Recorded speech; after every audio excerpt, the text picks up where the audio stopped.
Donc, frère Martin, tu veux dire que moi, je ne sais pas éduquer mes fidèles? Que mon ministère est un échec? Fais attention à ce que tu dis.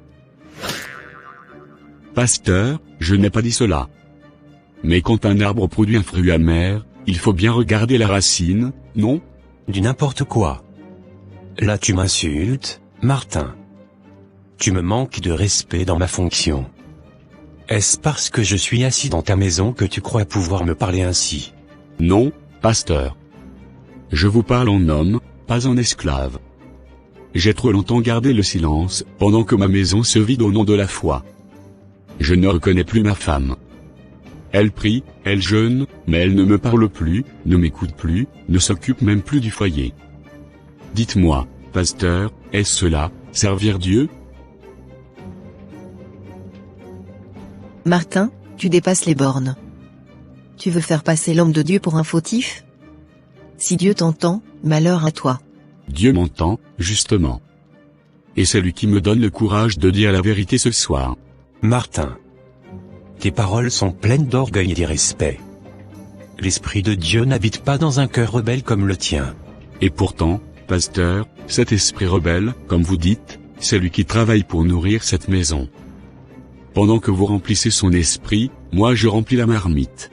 Assez. Vous ne parlerez pas à mon pasteur sur ce ton. Ton pasteur? Marie, regarde-moi bien. Avant d'être ton pasteur, c'est moi ton mari. C'est moi que Dieu t'a donné avant même ton église. Sœur Marie, je pense que je vais m'en aller maintenant. Je sais que tu es une femme dévouée pour le Seigneur, mais j'ai remarqué que tu as un grand combat à tes côtés. Alors nous n'allons pas baisser les bras, nous allons prier très fort, et je sais que le Seigneur va t'aider. Et toi Martin? Tu dois faire attention quand tu parles avec moi, hein? Une autre fois si tu te comportes de la sorte, je t'ai dit que je n'hésiterai pas à t'excommunier de l'église.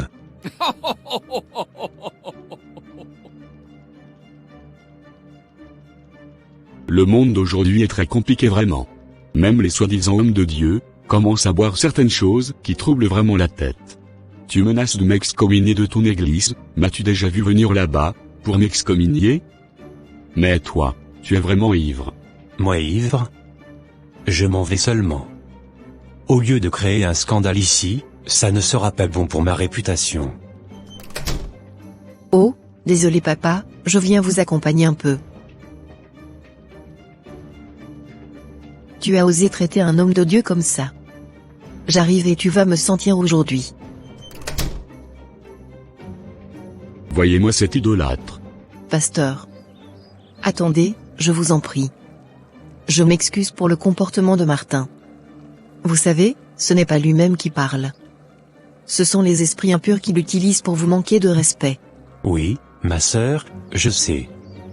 Moi aussi, j'ai discerné cela. Ton mari est tourmenté. Mais ne t'inquiète pas. Nous allons prier pour lui. Dieu va lui venir en aide, à son temps. Pasteur, voici tout ce que j'avais préparé pour vous. Un petit panier avec des fruits, et $300 pour le carburant de votre véhicule. Vous vous êtes déplacé pour venir jusqu'à chez nous, et malgré le comportement de Martin, nous avons besoin de votre bénédiction. Ah, ma sœur, si ton mari avait ton cœur, votre maison serait une source de bénédiction. Mais ne t'inquiète pas, Dieu voit ton sacrifice. Continue à semer, continue à servir. Un jour, le Seigneur te séparera peut-être de cet homme pour te donner la vraie paix. Merci, homme de Dieu. Allez en paix, et que Dieu vous bénisse. Nous nous verrons demain à la prière matinale. Que la grâce t'accompagne, sœur Marie. Comment ose-t-il, ce Martin? Devant un serviteur de Dieu, il se comporte comme un fou. Il est envoûté, oui, c'est sûr. Comment peut-il humilier un homme de Dieu de cette manière? Non, il va m'entendre ce soir, je vais le voir dans la maison, il aura de mes nouvelles. Un pont, mais un mur. Des femmes comme Marie se laissent séduire par des discours flatteurs, oubliant que Dieu n'a jamais demandé qu'on remplace le respect du foyer par la soumission aveugle à un homme, fut-il appelé pasteur. La vraie foi ne détruit pas le mariage, elle le fortifie.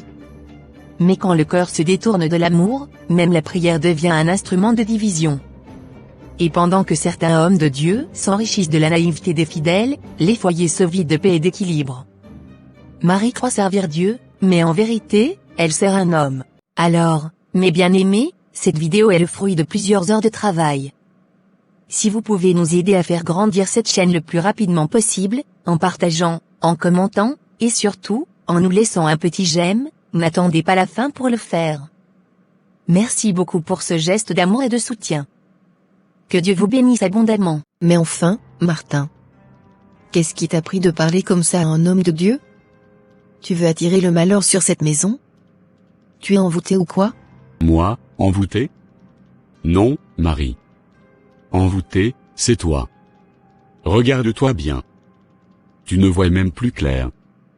Tu défends un homme que tu ne connais même pas vraiment, plus que ton propre mari. Tu appelles ça un homme que je ne connais pas? C'est mon pasteur. Celui que Dieu a établi pour nous guider. Et toi, tu t'es permis de l'insulter dans ta propre maison. Insulté? Marie, ouvre les yeux. Un vrai serviteur de Dieu n'accepte pas les flatteries et l'argent d'une femme mariée pendant que son foyer manque de tout. Si tu étais encore lucide, tu aurais vu que cet homme-là n'a rien de spirituel. Tu ferais mieux d'aller lui demander pardon. Oui, Martin. Achète un présent, va te jeter à ses pieds, implore sa prière avant qu'un malheur ne t'arrive.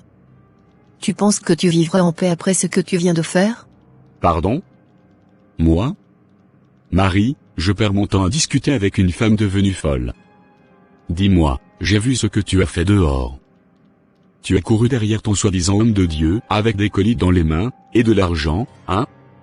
Oui, j'ai bien vu. Alors dis-moi, où sont les factures d'eau et d'électricité que je t'avais demandé de payer? Où est la nourriture que tu devais acheter pour la maison? Où est passé cet argent, Marie? Écoute, j'étais en chemin pour faire tout ça. Mais quand mon téléphone a sonné, c'était le pasteur. Il m'a dit qu'il passerait aujourd'hui. Alors tout a changé. J'ai préféré préparer sa venue. Marie? Tu dis vrai, ou tu es en train de blaguer? Je ne pouvais pas laisser passer cette bénédiction, Martin. J'ai acheté des présents pour lui, et j'ai gardé de l'argent pour le donner à l'homme de Dieu. Tu sais bien que Jésus a dit, celui qui donnera ne serait-ce qu'un verre d'eau à l'un de mes serviteurs, c'est moi qui l'aurai reçu. Alors j'ai voulu faire comme Abraham, accueillir le Seigneur à travers son serviteur. Accueillir le Seigneur? Non, Marie. Ce que tu as accueilli, c'est la tromperie. Abraham n'a pas oublié sa femme et son foyer en servant Dieu. Toi, tu as vidé la maison pour flatter un homme. Tu blasphèmes. Martin, tu ne comprends rien aux choses de Dieu. Et toi, tu ne comprends rien au mariage. Tu passes tes jours à l'église, pendant que ton foyer s'écroule. Tu offres à ton pasteur ce que ton mari te demande depuis des semaines. Ne m'accuse pas. Je cherche la bénédiction pour cette maison, pas ton malheur. Et moi, je cherche une femme, pas une prophétesse manipulée. Tu sais quoi, Marie? Continue. Continue à donner tout à ton pasteur. Un jour, tu verras que ce que tu appelles bénédiction était en réalité la racine de ta ruine. Tu m'insultes, Martin, tu m'insultes encore? Tu m'as poussé à bout, Marie, je ne te reconnais plus. Libère-toi de ces esprits empires qui te tourmentent, Martin, au lieu de rester là à combattre l'œuvre de Dieu que je suis en train de faire. Mais toi, tu es vraiment une femme stupide, et tu mérites une bonne correction.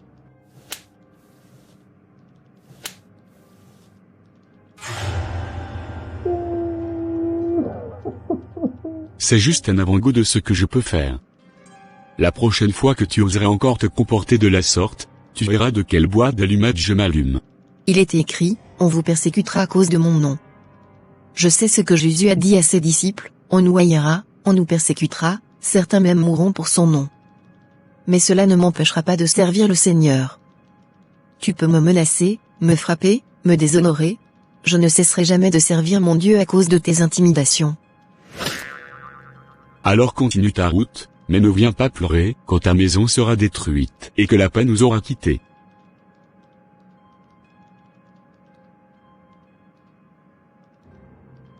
Marie se cache derrière des paroles sacrées, mais ses gestes disent autre chose.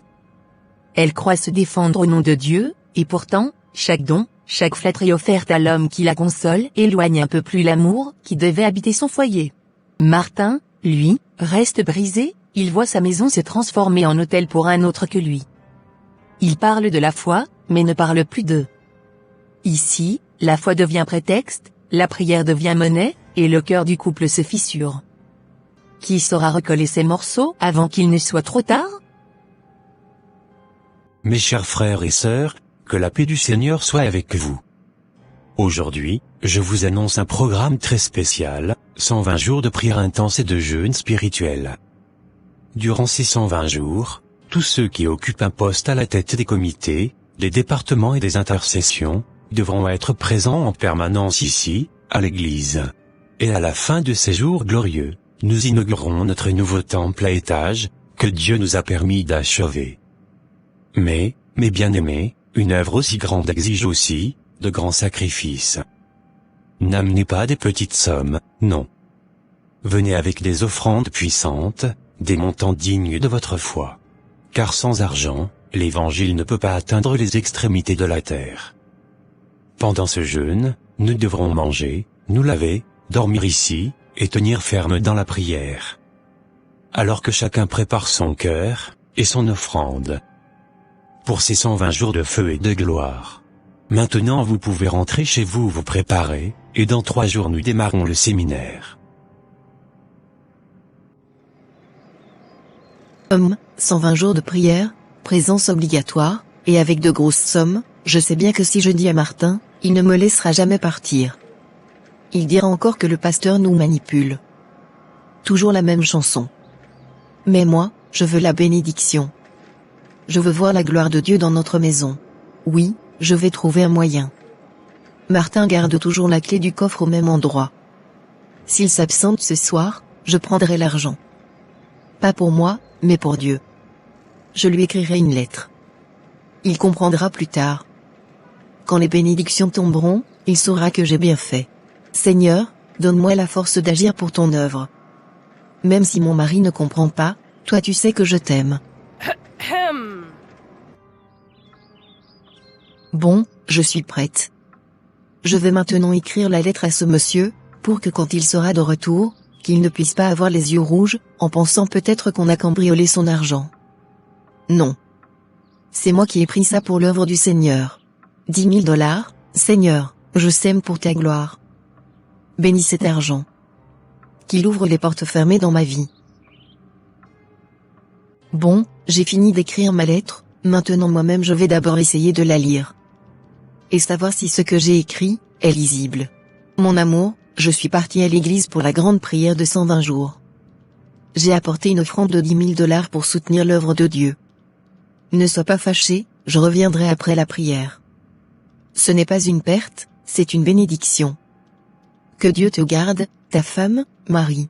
En tout cas, je n'avais pas dilapidé mon argent à l'école pour rien. Avec ça, ça montre que, une personne avait fréquenté l'école. Je suis très fière de moi-même. Eh ben, je m'en vais directement, avant que ce monsieur n'arrive, et qu'il puisse me barrer la route. Adieu, Martin. Tu comprendras un jour. Ainsi, Marie partit, croyant s'aimer pour Dieu, mais en laissant derrière elle une maison en ruine. Beaucoup de femmes confondent la voix du pasteur avec celle du Seigneur.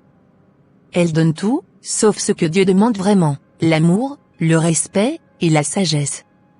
Et Martin, sans le savoir, s'apprête à vivre la nuit la plus longue de sa vie.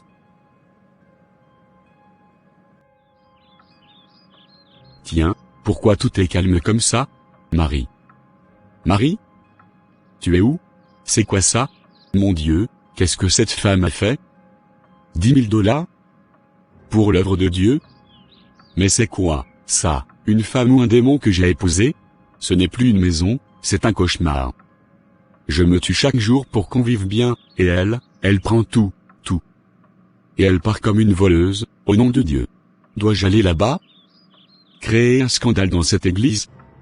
Oui, non, attends, ça ne réglera rien. Ce pasteur, il s'en servirait encore pour me faire passer pour le diable. Non, non, je dois réfléchir. Trouver une vraie solution, une bonne fois pour toutes. Je ne peux pas continuer à vivre comme ça.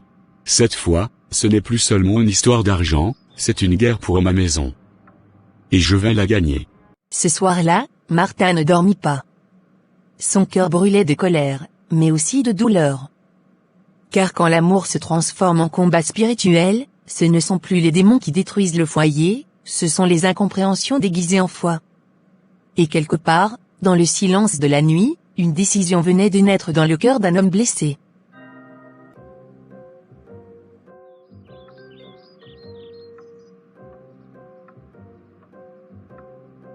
Oh, c'est déjà le matin? Bon, comme on a toujours dit, la nuit porte conseil. Après avoir longuement réfléchi, j'ai trouvé enfin une meilleure solution, qui va mettre fin à cette situation une bonne fois pour toutes. Je vais me rendre au village dans une semaine, car ma grand-mère n'avait pas cessé de m'appeler en me disant qu'elle a une jeune fille là-bas, qui a une bonne éducation. Et elle me proposait d'aller l'épouser, mais c'est moi qui ne voulais pas. Mais maintenant j'ai pris une décision. Je vais vendre cette maison, pour faire les finissages de ma nouvelle maison, qui était en construction presque à la fin, où je veux vivre avec ma femme que je vais épouser au village. Non, cette fois, c'en est trop. On n'a jamais fait ni mariage civil, ni mariage religieux, à part le mariage coutumier qu'on avait fait, lorsque j'avais doté pour elle, entre sa famille et ma famille c'est tout. Donc, rien ne me retient ici, ou encore ne m'empêche à briser cette relation. Quand elle finira ses 120 jours là-bas, elle reviendra, mais elle trouvera la maison vide. Ce jour-là, elle saura qu'on ne se moque pas impunément du cœur d'un homme. J'ai fermé les yeux trop longtemps, j'ai avalé trop d'humiliation, mais là, c'est terminé. Voilà comment Marie avait perdu ce qui aurait pu être un mariage paisible. Beaucoup de femmes dans le monde ont vu leur foyer se briser à cause de comportements semblables, et Marie n'avait pas échappé à cette réalité. Alors, mes chéris, soyez les bienvenus dans votre nouvelle maison. C'est ici que vous allez vivre avec moi en ville. Waouh, en ville, c'est magnifique. Je n'aurais jamais imaginé vivre dans une maison comme celle-ci. Eh bien, tonton Martin, tu ne nous avais jamais parlé d'un endroit aussi grand, j'espère que tu as pensé à tout, hein? Bien sûr. J'ai tout prévu pour que vous soyez à l'aise. Chaque pièce, chaque coin, c'est fait pour vous. Tout est si beau, je me sens presque intimidée. Et la cuisine? J'espère que tu as laissé un petit espace pour moi, sinon je me débrouille. Pas de souci, Princena. Ici, il y a assez de place, pour nous trois et même pour les invités. Merci, Martin, vraiment, je ne pensais pas que notre vie pourrait être comme ça. C'est le début d'un nouveau chapitre, Régine. Ici, rien ne viendra troubler notre tranquillité.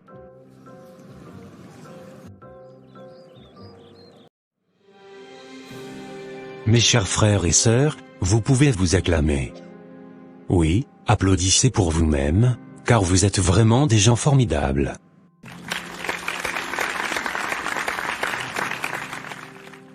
Qui aurait pu imaginer que nous pourrions tenir ces 121 jours de prière, durer 4 mois et tout réaliser? Séminaire, convention, tout s'est parfaitement déroulé. Regardez comme l'église est remplie. Je voudrais remercier en particulier Sœur Marie pour l'effort incroyable fourni depuis le début jusqu'à la fin de cette convention.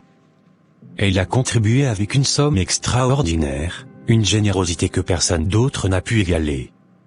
Merci, Sœur Marie.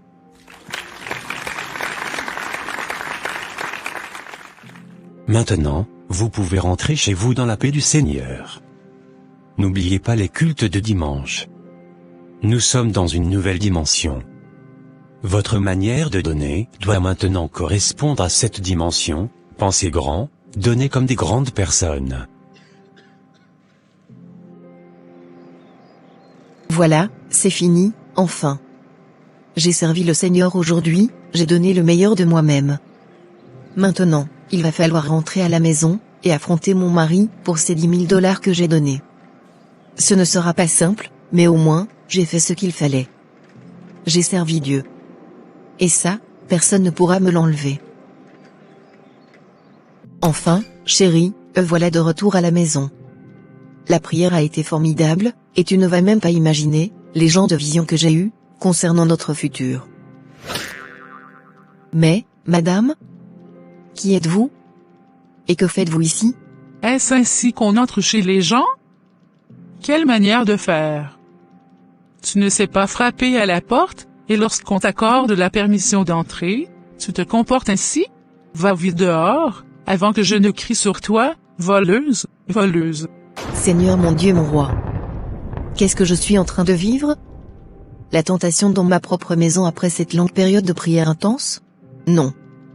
Le diable est un menteur. Je crois t'avoir dit d'aller dehors.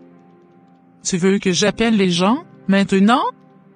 Tu ne sais pas qu'ici on brûle les gens, si l'on apprend que tu es voleuse? C'est la dernière fois que je t'adresse la parole. Marie ne comprenait pas ce qui se passait réellement.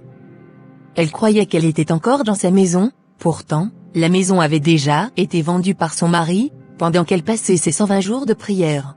Lorsqu'elle rentra enfin, le cœur plein de joie et de fatigue spirituelle, elle eut un choc inattendu. Dans son salon, une autre femme était assise, calme, à l'aise, comme chez elle. Marie resta figée, les yeux grands ouverts. « Madame, excusez-moi, que faites-vous ici ?» demanda-t-elle d'une voix tremblante.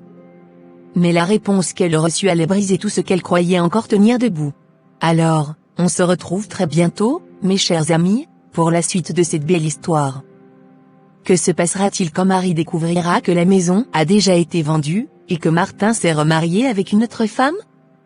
Et lorsqu'elle se retrouvera dans la rue, sans abri, est-ce que son pasteur prendra soin d'elle?